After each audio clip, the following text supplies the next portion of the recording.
हाँ तो बच्चों, अब तक हमने हैलोजन डेरिवेटिव के क्लासिफिकेशन, उनकी बॉन्डिंग नेचर, उनके बाद उनकी फिजिकल प्रॉपर्टीज के बारे में हम कंप्लीट तरीके से पढ़ चुके थे। वैसे कल एक बोलने में मिस्टेक हो गई थी, लिखने में मिस्टेक हो गई थी और बोल हम सही रहे थे, तो उसको आप थोड़ा सही कर लीजिएगा। जो पिछला लेक्चर है हमारा, जिसमें मैंने आपको बताया था हेलो एरिन के मेल्टिंग पॉइंट के बारे में, हेलो एरिन के मेल्टिंग पॉइंट के बारे में बताया था मैंने आपको। इसमें मैंने आपसे बोला था कि सबसे ज्यादा जो मेल्टिंग पॉइंट होगा वो पैरा का होगा। अब मैंने लिखने में थोड़ा मिस्टेक कर दिया था बेटा, तो इस ऑर्डर को आप इस तरीके से पैरा, ऑर्थो और मेटा, इसमें थोड़ा कर लें, ठीक है। इसको नोट डाउन कर लो आप। हाँ, आज हम शुरू करेंगे हैलोजन डेरिवेटिव की केमिकल प्रॉपर्टीज। देखो, हमने फिजिकल प्रॉपर्टीज कंप्लीट तरीके से पढ़ ली, अब इनके बारे में हम पढ़ेंगे, केमिकल प्रॉपर्टीज के बारे में पढ़ेंगे, ठीक है।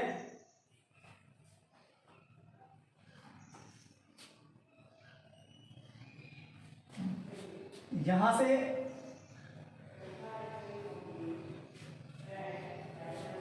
इंपॉर्टेंट हो जाता है ये चैप्टर, और हमेशा इसमें से एक क्वेश्चन जरूर बनता है। ऐसे भी बनेगा आगे आपके कंपटीशन वगैरह के लिए, वहां भी बनता है ये, और इंपॉर्टेंट चैप्टर है। यहां से आपको बिल्कुल कंप्लीट तरीके से बेटा देखो पढ़ना पड़ेगा,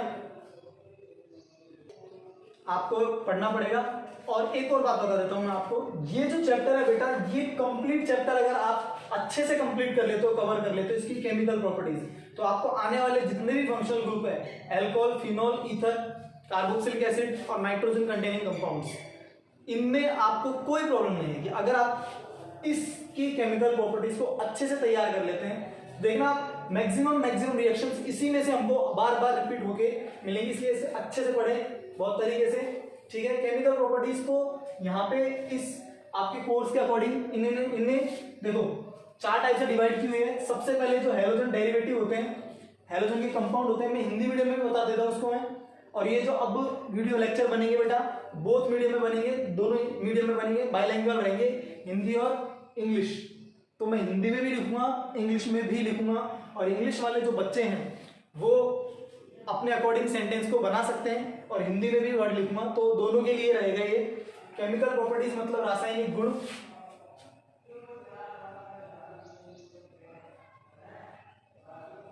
ठीक है। तो 4 टाइप से डिवाइड की हुई है। तो फर्स्ट नंबर की जो केमिकल प्रॉपर्टीज है वो है न्यूक्लियोफिलिक सब्स्टिट्यूशन,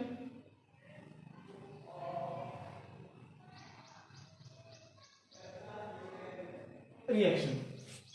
जैसे हिंदी में बता दो इसको, नाभिक स्नेही प्रतिस्थापन अभिक्रिया। उसके बाद में हम पढ़ेंगे एलिमिनेशन,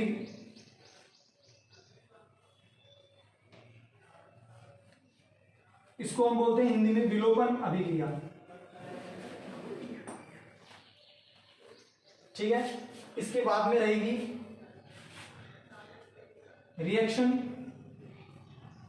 विद मेटल्स, जिसके धातुओं के साथ अभिक्रिया,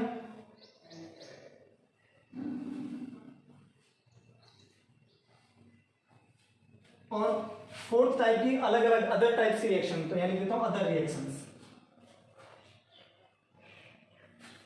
अन्य अभिक्रियाएं, ठीक है बेटा। जैसे लिख लीजिए आप, ये 4 टाइप की प्रॉपर्टीज हम पढ़ेंगे, जिसमें मैं आज आपको बताऊंगा न्यूक्लियोफिलिक सब्स्टिट्यूशन रिएक्शन के बारे में। देखो, वैसे हमने ये वाली जो प्रॉपर्टीज है, न्यूक्लियोफिलिक सब्स्टिट्यूशन रिएक्शन है, ये 11th क्लास में अच्छे से पढ़ रखी है, लेकिन फिर भी मैं आपको थोड़ा सा बता दूंगा। इसे लिख लीजिए आप,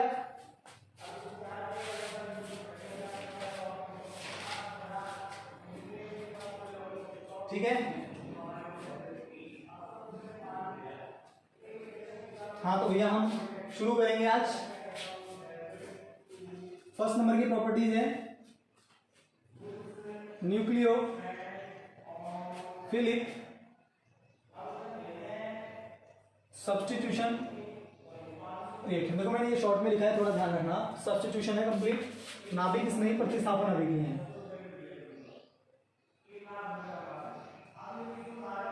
प्रतिस्थापन अभिक्रिया, देखो जैसे नाम से ही पता लग रहा है हमको यहाँ पे कि रिएक्शन के अंदर एल्किल हैलाइड में नाभिक स्नेही मतलब न्यूक्लियोफाइल, अब मैं इसको बार बार न्यूक्लियोफाइल ही बोलूंगा, न्यूक्लियोफाइल आकर के क्या करेगा, अटैक करेगा और बनने वाला कंपाउंड हमें मिलेगा। ठीक है, ध्यान रखें। तो मैं न्यूक्लियोफिलिक को बेटा दो टाइप से डिवाइड किया हुआ है, SN1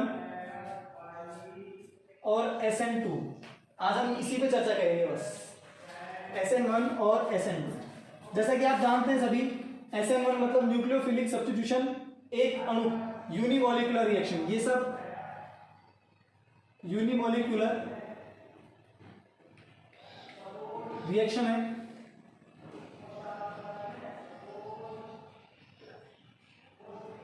और ये है बाइमॉलिक्यूलर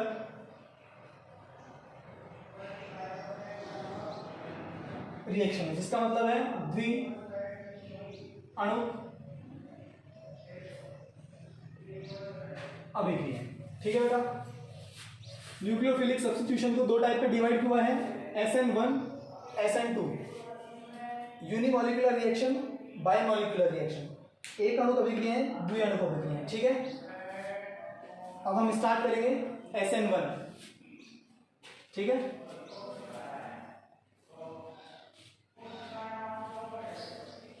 देखो अब आप ध्यान से देखिएगा,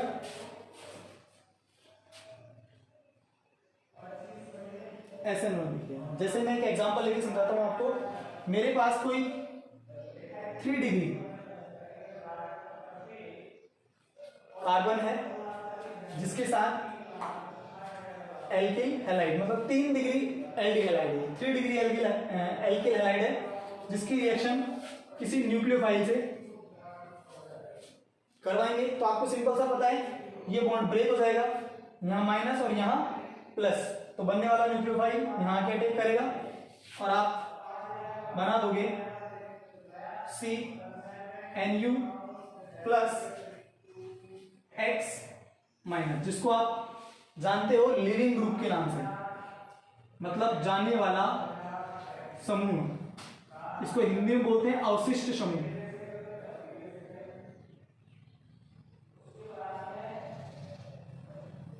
अवशिष्ट समूह। ठीक है, देखो यहां भी माइनस की फॉर्म में गया है, ये तो मैं बोल सकता हूं कि एक न्यूक्लियोफाइल अंदर आ रहा है और दूसरा न्यूक्लियोफाइल बाहर जा रहा है। तो ये देखने में तो सिंपल लग रही है हमको, लेकिन मैं इसकी मैकेनिज्म बता देता हूं आपको। सिंपल सी है, ठीक है, मैकेनिज्म आप ध्यान से देखते रहना। मैं लिख देता हूं यहां पे CH3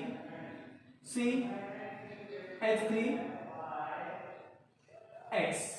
देखो आपको सबको पता है इसकी नेगेटिविटी ज्यादा है, तो यहां पे पार्शियल नेगेटिव चार्ज, यहां पर पार्शियल पॉजिटिव चार्ज, और ये बॉन्ड क्या हो जाएगा भैया, ब्रेक हो जाएगा। और बनने वाला क्या बनेगा, जो इंटरमीडिएट बनेगा यहाँ पे, मतलब मैं आपसे क्या बोल रहा हूं, SN1 रिएक्शन में बनने वाला जो क्या बनेगा, इंटरमीडिएट कार्बोकैटायन। और ये जो कार्बोकैटायन है ये 3 डिग्री कार्बोकैटायन है। हिंदी में बता दूं, इंटरमीडिएट का मतलब होता है मध्यवर्ती। मैं लिख देता हूं मध्यवर्ती कार्बोकैटायन, इंग्लिश में लिख देता हूं इंटरमीडिएट। ठीक है बेटा, तो फर्स्ट स्टेप में क्या हुआ हमारे पास, फर्स्ट स्टेप में जो न्यूक्लियोफाइल है मतलब एल्किल हैलाइड का X ग्रुप है, हैलोजन ग्रुप है, हैलोजन समूह है, वो नेगेटिविटी ज्यादा होने के कारण अपने आप को इस एल्किल हैलाइड से क्या कर देगा, अलग कर देगा और क्या बनाएगा, इंटरमीडिएट। तो आप इस बात को याद रखें कि स्टेप 1 में सर्वप्रथम सबसे पहले क्या बनता है, कार्बोकैटायन इंटरमीडिएट। फर्स्ट स्टेप में क्या बनता है, कार्बोकेटाइन इंटरमीडिएट। मतलब मैं कह सकता हूं यहाँ पे जो रिएक्शन के रिएक्टेंट में सिर्फ एक मॉलिक्यूल इन्वॉल्व हो रहा है, ओनली एक मॉलिक्यूल भाग ले रहा है, एक अणु भाग ले रहा है। यहाँ पे ये बात वापस सुन ले आप कि यहाँ पर ओनली देखो ये रिएक्टेंट है, इसकी नेगेटिविटी ज्यादा है तो ये भी क्या हो गया, अलग हो जाएगा। मैं बता देता हूँ आपको, X माइनस ये अलग हो गया और बनने वाला क्या बना, कार्बोकेटाइन इंटरमीडिएट। ये क्या है, स्टेबल है, सिंपल सी बात है। और इसमें होगा क्या, इंटरमीडिएट है, ये ध्यान रखना आप इस बात को, ठीक है। तो ये अपने आप को स्थायी बना सकता है, मतलब स्टेबल बना सकता है। और एक और बात बता दूं बेटा, ये तो 3 डिग्री है, कभी कभी क्या होता है वो थोड़ा क्वेश्चन को चेंज कर देगा, जिसको हमको रीअरेंज करना पड़ेगा। कार्बोकेटाइन को क्या करना पड़ेगा, रीअरेंज। वह कंडीशन ऐसे दे देगा वो कि उसके अंदर छुपा हुआ होगा 3 डिग्री कार्बोकेटाइन। अब उसको आपको ढूंढना है, फाइंड आउट करना है और उसको 3 डिग्री में चेंज करेंगे। और उसके बाद में, क्योंकि आपको पता है कार्बोकेटाइन का जो ऑर्डर होगा वो 3 डिग्री, 2 डिग्री और 1 डिग्री होगा। तो देखो फर्स्ट स्टेप में क्या क्या मिला हमको। फर्स्ट स्टेप में पहला ये वाली जो स्टेप है, इसके अंदर हुआ क्या, फॉर्मेशन ऑफ इंटरमीडिएट, मतलब मध्यवर्ती का निर्माण। यहां पे क्या हुआ,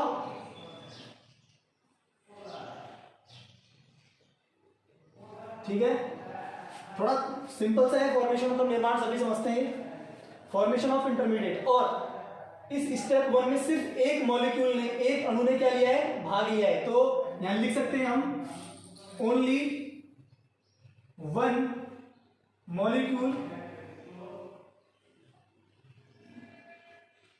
पार्टिसिपेट इन फर्स्ट स्टेप। तो सिंपल सी बात है, एक मॉलिक्यूल ने भाग लिया है तो पूरी रिएक्शन की जो रेट है वो किस पे डिपेंड कर गई, इस रिएक्टेंट पे। तो मैं लिख सकता हूं, देखो rate is proportional to reactant, rate is proportional to reactant. लिखो आप इसको, rate is proportional to reactant.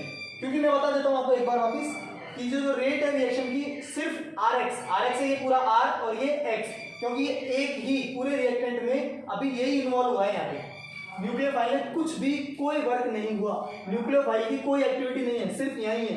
देखो आप, इसकी नेगेटिविटी ज्यादा होने के बेस पे ये चला गया और ये बन गया, मतलब रिएक्टेंट में सिर्फ पार्टिसिपेट हुआ है, जिसने भाग लिया है केवल एल्किल हैलाइड ने भाग लिया है। तो ये केमिकल काइनेटिक्स के अकॉर्डिंग बोलते हैं कि जो रिएक्शन की रेट होगी, जितने मॉलिक्यूल भाग लेते हैं रिएक्शन में, वो उसकी क्या होता है, उसकी पावर के प्रोपोर्शनल हो जाएगा, उसके समानुपाती हो जाएगा। मतलब मैं कह सकता हूं उस पर डिपेंड कर जाएगा, सिंपल सी बात है। वो केमिकल काइनेटिक्स में पढ़ाएंगे डिटेल में, अभी आप इसको सिर्फ याद रख सकते हो, समझ सकते हो कि इसकी जो रेट होगी इज प्रोपोर्शनल टू RX।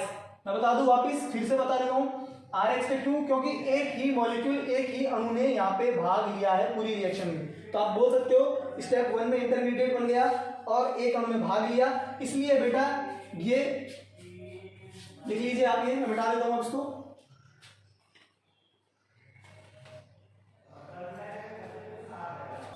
मतलब इसे लिख लीजिए,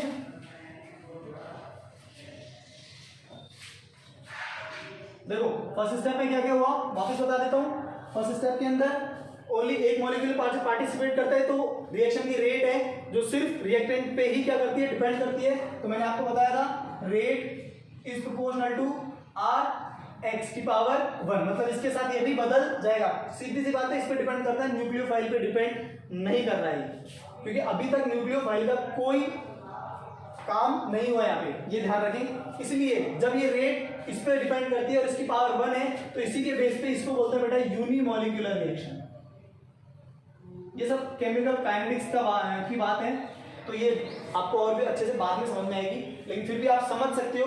मैं आपको एक हिंट दे रहा हूं कि रिएक्शन में ओनली रिएक्टेंट ने पार्टिसिपेट किया है, अभी न्यूक्लियोफाइल का कोई वर्क नहीं हुआ, रिएक्टेंट ने पार्टिसिपेट किया।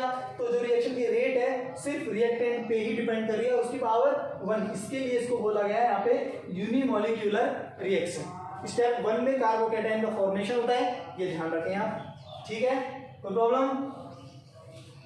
ओके, अब आगे चलते हैं हम। Step second. देखो ये स्टेप सेकंड में क्या होगा, हमारा क्या बना था, कार्बो कैटायन, अब आएगा न्यूक्लियोफाइल और यहाँ पे कौन अटैक करेगा, न्यूक्लियोफाइल, और क्या बनाएगा, कंप्लीट बनने वाला कंपाउंड। ठीक है, और ठीक है भैया, ये देखो ये बनने वाला न्यूक्लियोफाइल आ गया, यहाँ पे अटैक कर गया। एक बात और बता दो बेटा, ये जो न्यूक्लियोफाइल है, ये जो न्यूक्लियोफाइल है, ये कहीं से भी अटैक कर सकता है, रियर साइड और बैक साइड, मतलब सामने से भी और पीछे से भी। कहने वाले इसको बोलते हैं ऊपर से भी नीचे से भी। देखो मैं इसको आपको डिटेल में समझा देता हूं, वैसे ये 11th क्लास की चीजें हैं लेकिन फिर भी आपको समझा देता हूं ऊपर नीचे का मतलब क्या है। देखो इसको मिटा देता हूं, ये है आपका कार्बोकैटायन। कार्बोकैटायन का हाइब्रिडाइजेशन होता है sp2, और sp2 की जो स्ट्रक्चर होती है बेटा ट्राइगोनल प्लेनर। मतलब सीधी सी बात है, ये वाला जो कंपाउंड है किसमें, ये प्लेन में। प्लेन का मतलब समझ रहे हो, मैं इसको यहां से ऐसे उठा करके और इस टाइप से रख दूं तो ये वाला CH3 आपको यूं नजर आएगा, ये CH3 इधर, ये प्लस इधर, ये मतलब कह सकता हूं कि यहाँ पे जो p ऑर्बिटल है कार्बन का वो क्या पड़ा है, खाली पड़ा है। p ऑर्बिटल कार्बन का क्या है, वैकेंट है यहाँ पे। तो मैं देखो समझाने के लिए बता रहा हूँ आपको, खाली समझाने के लिए। देखो इसको हम ऐसे लिख सकते हैं, ये तो C का ऑर्बिटल, ये C का, ये CH3 और ये CH3, सही है, समझ आ रहा है आपको, चलाइए वहां से। तो ये ऐसे नजर आता है इस टाइप से, कार्बोकैटायन इसी टाइप का होता है।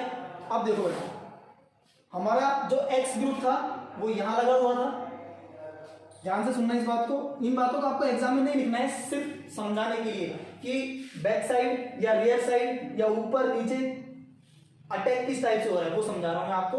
देखो हमारा जो हेलोजन ग्रुप था X यहां था, वो यहां से क्या हो गया, चला गया।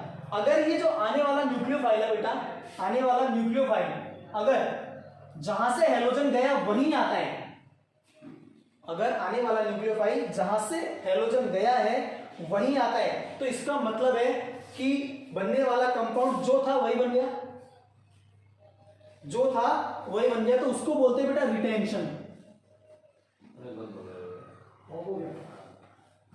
आर, इसको क्या बोलेंगे हम, आर। मतलब पहले हेलोजन ग्रुप हमारा यहां था, यहीं से निकला और यहीं से न्यूक्लियोफाइल ने क्या कर दिया, अटैक कर दिया।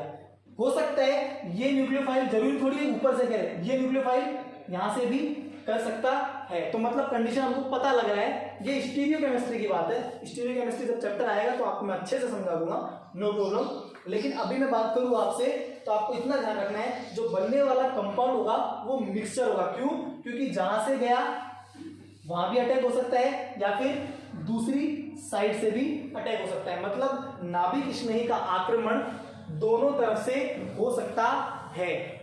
इंग्लिश में कहूं तो nucleophile attacks on both side, rear और फ्रंट, ठीक है, बैक साइड और फ्रंट साइड, कैसे भी हो सकता है। तो बनने वाला जो कंपाउंड होगा बेटा वो होगा रेसिमिक मिक्सचर।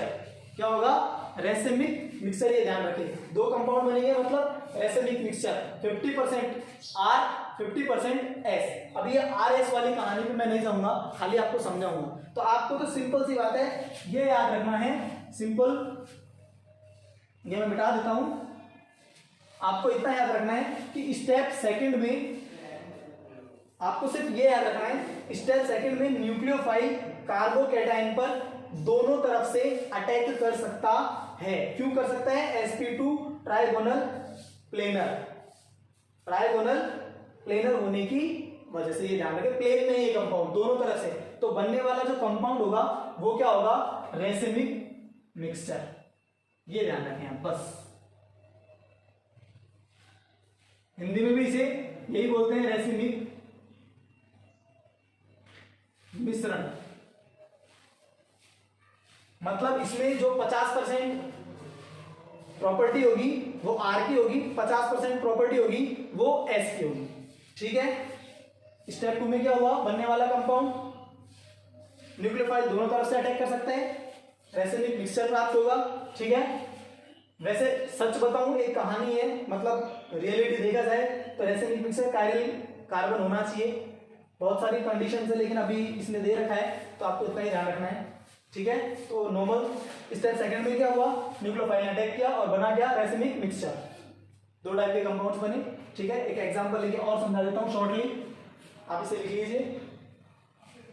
ठीक है भैया, ये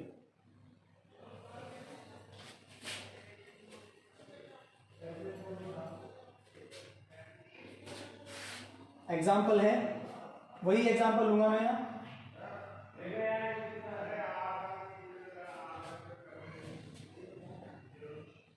KOH एक्वस है, ही एक्वस होगा तभी टूटेगा, तो आप क्या बनाओगे, सिंपल सा CH3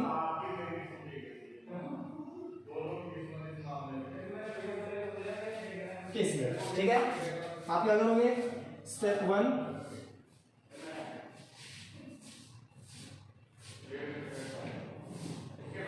ये बॉन्ड क्या हो जाएगा, ब्रेक।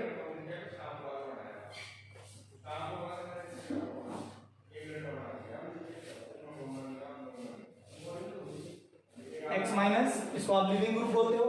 स्टेप सेकंड,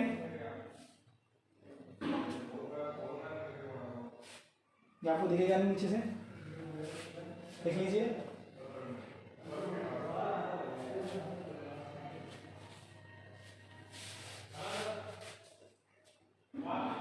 द्वितीय पद,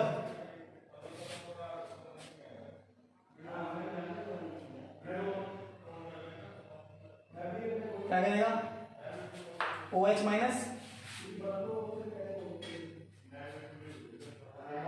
यहाँ Cl था ना,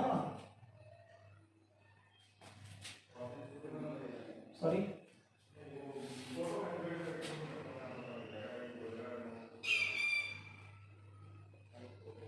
ठीक है, और ये Cl के साथ क्या बना लेगा,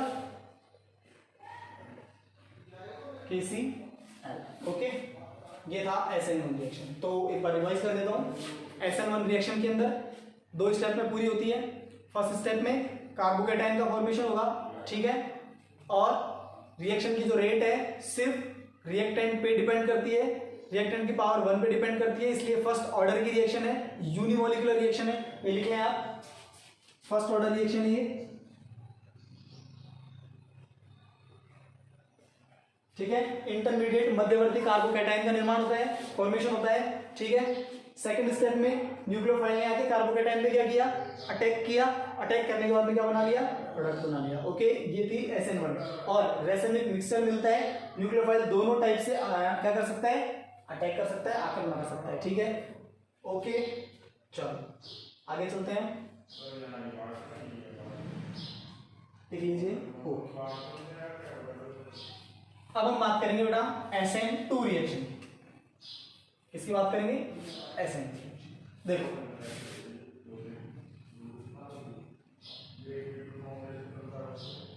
बायोमोलिकुलर, ध्यान से समझना इसको आप।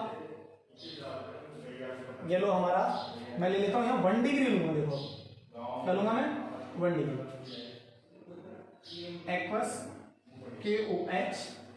ठीक है, आप क्या बनाओगे भाई, CH3OH प्लस KX। तो ये सिंपल है, मैकेनिज्म की बात कर लेते हैं।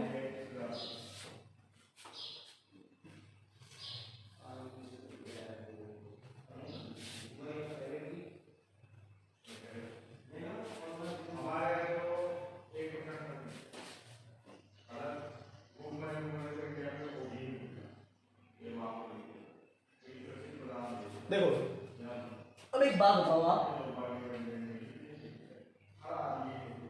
आप बोलोगे कि इसकी नेगेटिविटी ज्यादा है, तो सर आप इस बॉन्ड को यहां घुमा दीजिएगा, यहां आ जाएगा डेल नेगेटिव, यहां आ जाएगा डेल पॉजिटिव। ठीक, बाय द वे आपने सोच भी लिया, ये आपका कार्बोकेटाइन बन गया। एक बात बताओ, आप 1 डिग्री कार्बोकेटाइन स्टेबल होता है? आप एक थोड़ी देर के लिए सोचो कि 1 डिग्री कार्बोकेटाइन स्टेबल होता है, 3 डिग्री होता है। मतलब कहने का ये है कि ये जो कार्बोकेटाइन है ये चाहता ही नहीं है, ये चाहता है अपने आप को स्टेबल रखना। ये क्या चाहता है, अपने आप को स्टेबल रखना।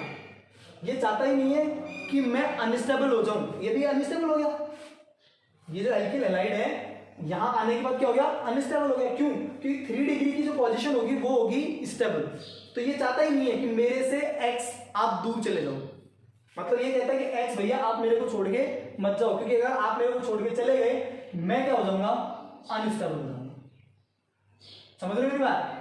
वहां पे क्या कंडीशन थी, बिल्कुल लॉजिक है यहाँ पे। आप बोलोगे कि सर x की नेगेटिविटी ज्यादा है तो आपने बॉर्ड को क्यों नहीं घुमाया, वहां तो आपने घुमा दिया। बिकॉज रीजन है वहां 3 डिग्री वाली पोजीशन थी और 3 degree carbocation is a stable carbocation. वहां क्या थी कंडीशन, SN1 में कंडीशन ये थी कि बनने वाला जो कार्बोकेटाइन था वो क्या था, 3 डिग्री। बट SN2 में आप कहोगे ये नेगेटिव ये पॉजिटिव, बेटा ये वाला जो कार्बोकेटाइन बनेगा वो अनस्टेबल बनेगा। मतलब ये चाहता ही नहीं है, 1 डिग्री वाला चाहता ही नहीं है कि x मेरे को छोड़ के चले जाए। तो अब क्या होगा आप देखिए इसे ध्यान से,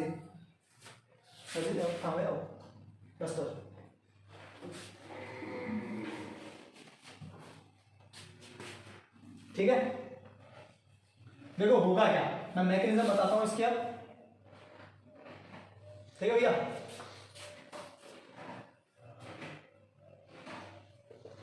आपको समझ में आ रहा है ना, आएगा थोड़ी देर बाद में, देखो और अच्छे समझ में आएगा। देखो भैया ये है आपका CH, बिल्कुल थोड़ा थोड़ा x पे नेगेटिव और इस पे पॉजिटिव, बट ये इसको जाने नहीं देगा, बस x को क्या करने देगा, जाने नहीं देगा। रीजन है, एक और बात बता दूं बेटा, ये जो SN2 रिएक्शन होगी वो हमेशा नॉन पोलर एप्रोटिक, मतलब जो प्रोटॉन नहीं देते सॉल्वेंट की प्रेजेंस में होती है। अभी इतना वहां मत जाओ आप, लेकिन मैं बता देता हूं आपको, ठीक है। ये वाला क्या होगा, छोड़ेगा नहीं इसको, और उसी टाइम पे एग्जैक्ट वही टाइम पे न्यूक्लियोफाइल क्या करेगा, बाहर से न्यूक्लियोफाइल क्या करेगा, बाहर से आके पीछे की तरफ से क्या कर देगा, अटैक। अब आपके पास दो दिमाग में बात आएगी, सर वहां से तो आपने दोनों तरफ से अटैक किया था और यहां आप पीछे से अटैक कर रहे हो, क्यों? रीजन है, देखो वहां पे तो क्या था, कंडीशन ये थी हमारे पास पॉजिटिव चार्ज, इसका p ऑर्बिटल खाली पड़ा था कि जहां से x गया वहीं से न्यूक्लियोफाइल ने क्या कर दिया, अटैक कर दिया। यार आप सोचो थोड़ी देर के लिए, न्यूक्लियोफाइल क्या अभी यहाँ x चला गया क्या, नहीं गया, खाली ये पार्शियल हुआ है, छोड़ा नहीं है इसने। अगर ये छोड़ देता तो क्या हो जाएगा, अनस्टेबल। छोड़ा नहीं है इसने, इसके साथ बॉन्ड बना लिया लेकिन पार्शियल बॉन्ड बना रखा है, तो ये न्यूक्लियोफाइल यहाँ तो आएगा ही नहीं, यहाँ आने का कोई चांस नहीं, क्योंकि यहाँ अभी कौन है, x बैठा हुआ है, हेलोजन एटम बैठा हुआ है, इसको जगह ही नहीं आने के लिए, तो यहाँ नहीं आएगा क्योंकि ऑर्बिटल्स खाली नहीं है। ऑर्बिटल का मतलब स्पेस, ऑर्बिटल कोई जगह नहीं है, स्पेस है, यहाँ नहीं आएंगे, ठीक है। तो ये सिंपल सी बात है, ये कहाँ आएगा, बैक साइड अटैक करेगा, बैक साइड भी आसानी से अटैक कर लेगा, क्योंकि ये जो हाइड्रोजन ग्रुप है छोटे ग्रुप है, तो इतना स्टेरिक हिंड्रेंस भी नहीं है। मैंने आपको स्टेरिक हिंड्रेंस के बारे में पिछले लेक्चर में बताया भी था, ठीक है। तो ये क्या करेगा, बैक साइड अटैक करेगा। देखो अब आपको बात बता देता हूं, SN2 रिएक्शन में रिएक्टेंट के साथ, ठीक है, SN2 रिएक्शन में रिएक्टेंट के साथ क्या इन्वॉल्व हुआ भैया, न्यूक्लियोफाइल भी इन्वॉल्व हुआ, और क्या इन्वॉल्व हुआ, रिएक्टेंट भी इन्वॉल्व हुआ। तो मतलब यहाँ पे पार्टिसिपेट कितने मॉलिक्यूल कर रहे हैं, 2 मॉलिक्यूल कर रहे हैं। कौन कौन से, मैं लिख लेता हूं, it is by molecular reaction. कौन सी है, द्वि अणु अभिक्रिया। क्यों, क्योंकि यहाँ पे RX भी पार्टिसिपेट कर रहा है और न्यूक्लियोफाइल उसी के साथ तुरंत एट ए टाइम उसी वक्त न्यूक्लियोफाइल भी क्या कर रहे हैं, पार्टिसिपेट कर रहे हैं। तो रिएक्शन की रेट किन पे हो गई, इन दोनों पे डिपेंड करेगी, ठीक है। 1 और 1 2, ये सब चीजें बाद में आपको समझ में आएगी केमिकल काइनेटिक्स में। अभी आप इसको ध्यान में रख सकते हो कि सर ने हमको बताया है कि यहाँ पे RX के साथ, x गया नहीं इसलिए RX के साथ न्यूक्लियोफाइल भी क्या कर रहे हैं, काम कर रहे हैं, ठीक है। आप इतना याद रखो इसको। तो इसके साथ हो गई, इसलिए क्या है, ये द्विअणु अभिक्रिया है, बायोमोलिकुलर रिएक्शन है, और इसका जो ऑर्डर है कौन सी है, ये सेकंड ऑर्डर रिएक्शन है। कौन सी ऑर्डर है, सेकंड ऑर्डर रिएक्शन, ठीक है। ये आप लिखिए, मतलब मैं कह सकता हूं यहाँ पे नो इंटरमीडिएट, क्या कह सकते हैं अपन, नो इंटरमीडिएट, मध्यवर्ती नहीं, हिंदी में लिख देता हूं, बनेगा। अब आप बोलोगे सर क्या बनेगा, देखो इसे लिख लीजिए। देखो भाई बनेगा क्या, न्यूक्लियोफाइल ने आके पीछे से क्या कर दिया, अटैक। कार्बोकैटायन नहीं बना है, ध्यान रखना। न्यूक्लियोफाइल ने क्या कर दिया, अटैक। का मैं इसको ऐसे लिख देता हूँ, देखो ये लो लिख दिया। देखो 3 और 2 5 कार्बोकैटायन, सॉरी ये जो कार्बन है क्या हो गया, पेंटावेलेंट कार्बन। क्या हो गया ये, पंच संयोजी हिंदी में। और जो हिंदी मीडियम वाले बच्चे थोड़ा इंग्लिश में भी याद रख लेंगे सब वर्ड्स वगैरह को, थोड़ा कोई जरूरी नहीं है, ये कोई बहुत बड़ी साइंस नहीं है, इसरो नहीं है यहाँ पे, ध्यान रखें आप, ठीक है। नॉर्मल सी बात है, न्यूक्लियोफाइल ने पीछे से अटैक कर दिया, वहां पे तो 3 डिग्री का 1 डिग्री है, 1 डिग्री अनस्टेबल होता है, इसलिए पीछे से आगे क्या करेगा, अटैक करेगा, जनरल सी बात है। तो बेटा इस स्टेप को आप बोलोगे ट्रांजिशन स्टेट। क्या बोलोगे, ट्रांजिशन स्टेट। मैं हिंदी में लिख देता हूं संक्रमण अवस्था। संक्रमण अवस्था बोलने का रीजन क्या था मेरा, एक्स न्यूक्लियोफाइल और 3 और 2 5 पंच संयोजी। अभी टूटा नहीं है, अभी ये टूटा नहीं है, ठीक है। ये क्या होगा, एक साथ में लिख देता हूं इनको मैं, ठीक है। अभी स्टेप सेकंड भी नहीं आएंगे, वही स्टेप हो रही है, मतलब उसी टाइम एट ए टाइम एक ही स्टेप में होगी ये रिएक्शन, ठीक है। लिख लीजिए, देखो कंप्लीट लिख देता हूं मैं अब इसको, आपके बिल्कुल समझ में आ जाएगा। CH3X प्लस न्यूक्लियोफाइल ने भी अटैक किया, स्टेप 1 में ही कंप्लीट होगी। ये आपका न्यूक्लियोफाइल, ये आपका CH3, ये आपका X, इसको क्या बोलोगे, ट्रांजिशन स्टेट, संक्रमण अवस्था। थोड़ी देर बाद में ये न्यूक्लियोफाइल क्या हो जाएगा, अलग हो जाएगा और बनने वाला कंपाउंड प्लस X माइनस बन गया कंपाउंड। पीछे से अटैक हुआ है यहाँ पे, मतलब कहने का है, देखो बेटा मैं और भी अच्छे से समझा देता हूं। ये आपका H भैया, ये NU, ये आपका H, ये H और क्या करूं, ये H और ये X। बेटा जब ये न्यूक्लियो, ऐसे किताबों में लिखा है, ऐसा क्या है किताबों में लिखा है, जो एक महान व्यक्ति थे वर्ल्डन नाम के, उन्होंने बताया कि न्यूक्लियोफाइल जब पीछे से अटैक करता है तो पूरा कंपाउंड क्या हो जाता है, घूम जाता है। पूरा कंपाउंड क्या हो जाता है, घूम, जैसे छत्ता नहीं हो जाता है, छत्ता उड़ जाता है। ये किताब में लिखा है छत्ता, जैसे अम्ब्रेला, सॉरी अम्ब्रेला बोलते हैं छत्ते को, अम्ब्रेला क्या हो जाता है, न्यूक्लियोफाइल का अटैक होने से जैसे हवा से घूम जाता है पूरा, ऐसे ही न्यूक्लियोफाइल पीछे से अटैक करने की वजह से पूरा कंपाउंड क्या हो जाता है, ये घूम जाता है। वहां पे तो हमको मिक्सचर मिल रहा था, बट यहाँ पे भैया हमको एक ही टाइप का कंपाउंड मिलेगा, ओनली इन्वर्जन कंपाउंड। क्या मिलेगा, इन्वर्जन। क्या हो गया यहाँ पे, इन्वर्जन। और ये जो व्यक्ति थे ना खोजने वाले, डिस्कवर करने वाले, वो थे वर्ल्डन इन्वर्जन। वर्ल्डन नाम थे तो इसका नाम पे रख दिया उन्होंने, वर्ल्डन इन्वर्जन, ठीक है भैया। कौन थे, वर्ल्डन इन्वर्जन। तो मैं शॉर्टली लिख देता हूं, रिएक्शन की rate is proportional to Rx और Nu क्या है, bimolecular reaction, second order reaction, second order मतलब आता ना, द्वितीय कोटि की अभिक्रिया, ठीक है। इसके बाद में क्या बनती है, ट्रांजिशन स्टेट बनती है, ठीक है। क्या होता है, वर्ल्डन इन्वर्जन होता है। अब एक बात बताओ, सोचो थोड़ी देर के लिए, अगर अपन सोचे कि SN2 रिएक्शन की रिएक्टिविटी 3 डिग्री कार्बोकैटायन के लिए पॉसिबल है क्या, आपके दिमाग में आ सकता है ये सवाल, और आना भी चाहिए कि ये 3 डिग्री के लिए स्टेबल है क्या, नहीं कभी नहीं। देखो आप, मैं ले लेता हूं CH3 और ये X। एक बात बताओ, न्यूक्लियोफाइल आके कहां से अटैक करेगा, यहाँ न्यूक्लियोफाइल कहां अटैक करेगा, यहाँ पे क्या है, स्टेरिक इंटेंस ज्यादा है। बेटा बिल्कुल ये एग्जाम में पूछा गया क्वेश्चन था कि SN2 रिएक्शन की रिएक्टिविटी 3 डिग्री के लिए सही है या नहीं है, तो बिल्कुल आप मना कर दोगे नहीं है, क्योंकि यहाँ पे क्या है, स्टेरिक इंटेंस है। ये देखो 3, ये 3, ये 3, ये कार्बन और ये कार्बन। स्टेरिक इंटेंस का मतलब मैं बताऊं हिंदी में क्या बोलते हैं इसको, त्रिविम बाधा। यहाँ पे क्या है, त्रिविम बाधा। त्रिविम बाधा मतलब समझते हो, 3 हाइड्रोजन यहाँ पे, देखो 3 हाइड्रोजन यहाँ पे, 3 हाइड्रोजन यहाँ पे, जगह ही नहीं है न्यूक्लियोफाइल को आने के लिए पीछे से, तो करेगी ही नहीं। तो इस बात को ध्यान रखें, 3 डिग्री की रिएक्टिविटी कम हो जाएगी। मैं लिख देता हूँ यहाँ पे, अब आपको लिख लीजिए, आप नोट्स बनाए इनके, बुक्स डाउनलोड कीजिए। मैं लिख देता हूँ शॉर्टली, आपका ये टॉपिक कंप्लीट हो चुका। मैं आपको ऑर्डर लिख देता हूँ, वैसे ही कई बातें हैं लेकिन वो सब डिटेल में है, मैं लिख देता हूँ।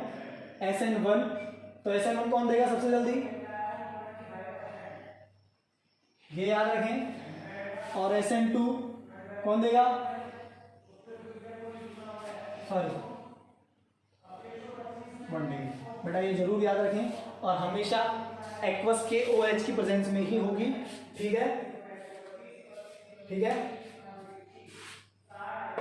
ये याद रखें। ये इसकी केमिकल प्रॉपर्टीज है, इसे नोट डाउन कीजिए आप। हाँ तो बेटा एक शॉर्टकट भी है अपने पास, अगर आपको ये न्यूक्लियोफाइल कहीं भी दिखाई दे, सिंपल सी बात है, हमको लास्ट में OH जोड़ना है, कार्बोकेटाइन बनाना है और प्रोडक्ट में लास्ट में क्या जोड़ना है, OH जोड़ना है। ये तो सिंपल सी बात है। SN1 SN2 से तो डिवाइड किया हुआ है, लेकिन आपको अगर ये दिख जाए, परफेक्ट आंसर है, परफेक्ट, ये दिख जाए तो आप समझ जाना, आंख मीच करके SN2 रिएक्शन स्ट्रॉन्ग न्यूक्लियोफाइल, मतलब एक स्टेप में पूरी होगी, नो इंटरमीडिएट ट्रांजिशन स्टेट बनेगी। अब किसी भी टाइप से क्वेश्चन पूछ ले हो, ठीक है। और अगर आपको ये महाशय दिख जाते हैं, ये दिख जाते हैं, तो आप क्या बोलोगे, SN1 रिएक्शन मतलब 2 स्टेप में रिएक्शन होगी, कार्बोकेटाइन बनेगा, ये क्या है, वीक न्यूक्लियोफाइल। ये बिल्कुल तरीके से आप इनको रट लो, ठीक है, ये ध्यान रखना। तो आज हमारा SN1 और SN2 कंप्लीट हो चुका, इसके बाद में इनके हम एग्जाम्पल्स पढ़ेंगे। धन्यवाद।